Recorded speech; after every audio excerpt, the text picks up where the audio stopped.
মুগ ডাল মসুর ডাল জানি কোনটা।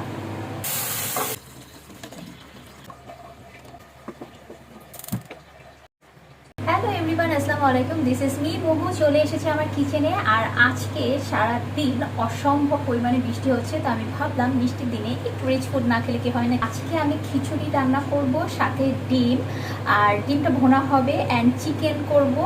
আর যদি হাতে সময় থাকে তাহলে আমি কিছু চিংড়ি মাছ ফ্রাই করতে পারি। সো আস্তে আস্তে আপনাদের সাথে শেয়ার করি যে আমি কতটুকু করতে পারি, ঠিক আছে? তো আমি এখানে এক পটের মতো মসুর ডাল নিয়ে নিচ্ছি। সরি, এটা মুগের ডাল নাকি মুগ ডাল মসুর ডাল জানি কোনটা। আচ্ছা, ওই যে যেটা হলুদ কালারের ডাল, যেটা থেকে অনেক সুন্দর ঘ্রাণ আসে। কি ডাল, আমি তো ডালের নামই ভুলে গেছি। এতটুকু হয়েছে, মানে পুরো এক পট হয়নি, সমস্যা নাই। আচ্ছা, মুগের ডাল, ইয়েস।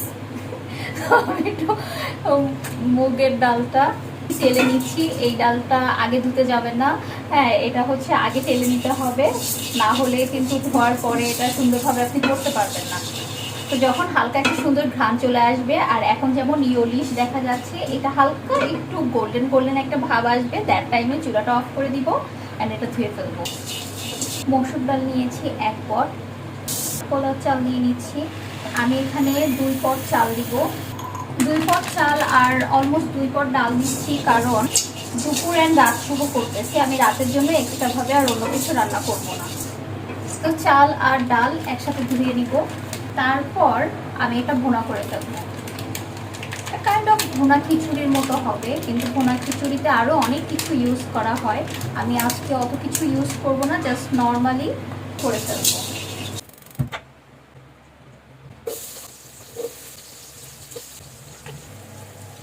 ধনিয়ার গুঁড়া, জিরার গুঁড়া না মরিচ গুঁড়া। এখন এখানে আস্তে আস্তে করে চাল ডালটা অ্যাড করে দিব। যতটুকু চাল আমি তার ডাবল পানি নিয়ে নিয়েছি।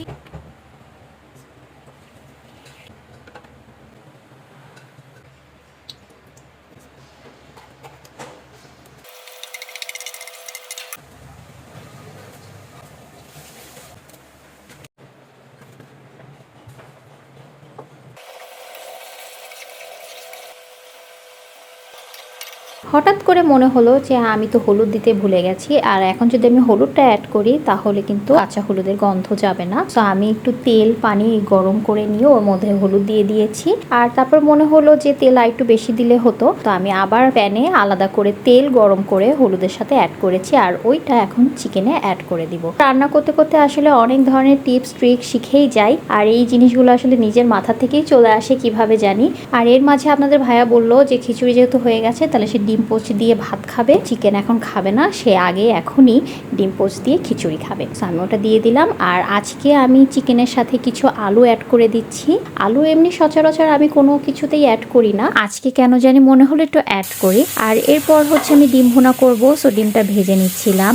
আর এখানে ভয় পাওয়ার কিছু নেই, তেল যখন অতিরিক্ত গরম থাকে আর তখন যদি আমরা ভাজি করার জন্য কিছু দিয়ে দিই আর তার মাঝে যদি সামান্য পরিমাণও পানি থাকে তাহলে কিন্তু এভাবে আগুন ধরে যায়। আপনারা দেখবেন বিভিন্ন বড় বড় শেফ যারা থাকে তারা কিন্তু ইচ্ছাকৃতভাবে এই কাজটা করে থাকে। সো আমি আসলে এইগুলোতে অভ্যস্ত হয়ে গেছি, বাট যারা নতুন রাঁধুনি আছেন তারা হয়তো বা ভয় পেয়ে যাবেন। সো ভয় পাওয়ার কিছু নেই, যদি এমন কিছু হয় আপনি সাথে সাথে চুলাটা অফ করে দিতে পারেন, অথবা কোনো একটা ঢাকনা দিয়ে আপনি আপনার প্যানটা ঢেকে দিবেন, তাহলে আগুনটা অফ হয়ে যাবে। পানি দিয়ে নিভাতে যাবেন না, কারণ আপনি যখন পানি অ্যাড করবেন তখন কিন্তু আগুনটা আরও বেড়ে যাবে। আজকের ভিডিওটাতে কিন্তু আমি আপনাদের সাথে অনেক ইম্পর্টেন্ট কিছু টিপস শেয়ার করেছি, যদিও আপনারা আমার রান্নার ভিডিওগুলো অনেক অনেক শেয়ার করেন। সো আমি আশা করছি আপনারা আজকেও আমার ভিডিও অনেক শেয়ার করবেন, যারা নতুন রাঁধুনি আছে তারা যেন ভয় না পায়। সো আজকে আমি এখান থেকে বিদায় নিব। সবাই সুস্থ থাকবেন, ভালো থাকবেন, টাটা, আল্লাহ হাফেজ।